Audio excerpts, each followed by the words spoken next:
Heyo, Summit leaders, happy Thursday to you and happy birthday to Kim Benting. Happy birthday! Happy birthday, Kim. Her birthday is on March 24th. It's in a couple weeks. That's when we're going to be observing spring break. I know a lot of schools, or some private schools that are celebrating it next week, but we're going to be observing with the Rockwood and Parkway school districts. And so we will not have service actually on the 20th. But back to you, Kim. Happy birthday. I hope it is a wonderful, wonderful day. Thank you so much for coaching our leaders and just being a support, and so appreciate your investment with our now freshman girls when they were in junior high. It's been fun to watch them now thrive in Summit as well, and that's no doubt because of part of the investment that you've put into their lives. This Sunday night, we're continuing our How series. We're going to be talking about how to share your faith and how to live out your life for the gospel. And the Link Boys are coming in as special guests. They are a rap group, and they just have a really amazing story. They actually spoke at Westminster back in the fall, and they got such positive feedback from a lot of the high school students that Lisa Ruprecht sent me their info, and we were able to get them for this Sunday. So it's going to be an incredible, incredible message, and I think students are going to be blown away by God's faithfulness through their stories. And so encourage your students to be there. They don't want to miss this. This is a big week to be a part of. We also have the Impossible Shot on Sunday. So if students bring a friend, they can take a shot and win a $100 gift card to either Cane's or Chick-fil-A if they make the shot. And so encourage them to be thinking of a friend to bring. They have to bring a friend in order to take a shot. If they bring multiple friends, that means multiple shots. So challenge them on that. And I'm now realizing Take a Shot has a completely different sound to it than what we're talking about. It is a basketball shot, just to clarify there. New City Fellowship is right around the corner. The problem is we do not have enough registrations. We only have 3 students signed up. We need, at the very bare minimum, we need 10 students to make this trip happen, and we need them by tomorrow. So if you have any students in your group that are interested in going, they need to sign up by tomorrow, because tomorrow's the cutoff point. We've got to let New City know. So if we don't reach that minimum, we're going to have to unfortunately cancel the trip. So make sure you let your students know that. Lastly, I just want to encourage you all. I spoke about this with our junior high leaders earlier this week, but I was reading a book recently, rereading a book. It was called The Be With Factor, and one of my favorite books when I started out in ministry. It's just all about mentoring and discipling students, and the whole idea is that when we mentor and disciple students, it's just about being with them. That's the primary goal.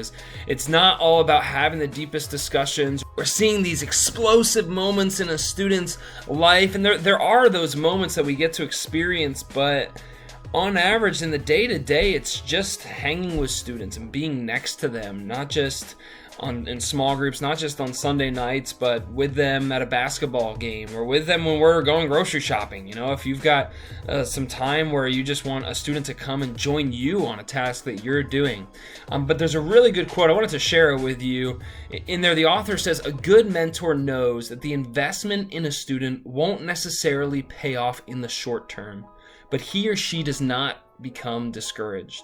A good mentor also knows not to worry about having every detail planned out when meeting with their students.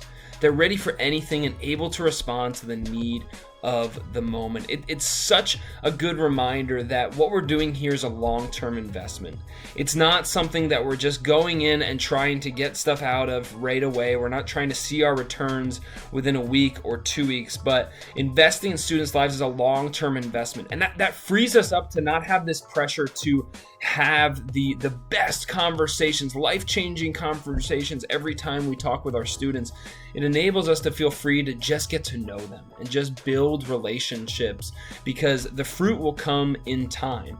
And if you think about your 401k or any sort of long-term investments, they're constantly going up and down and up and down, especially now. If you look at your investments right now and you're seeing stuff go down, like, that's terrifying. But you know, most financial advisors will say, hey, it is wisest not to look at your long-term investments every day or even every week, but let them sit and let them grow over time, because it's going to go up and down. It's going to stress you out, but in reality, there's always going to be a net gain over time, and that is a similar principle to investing in our students is we can take comfort in knowing that if we treat this as a long-term investment, we can trust that God's going to use it over time to build their faith stronger and stronger through all the ups and downs, because there are so many, especially in adolescence. And so I just want to encourage you in that to just take each week as an opportunity to just build relationships. And so that means you don't have to always give the answers in small group. In fact,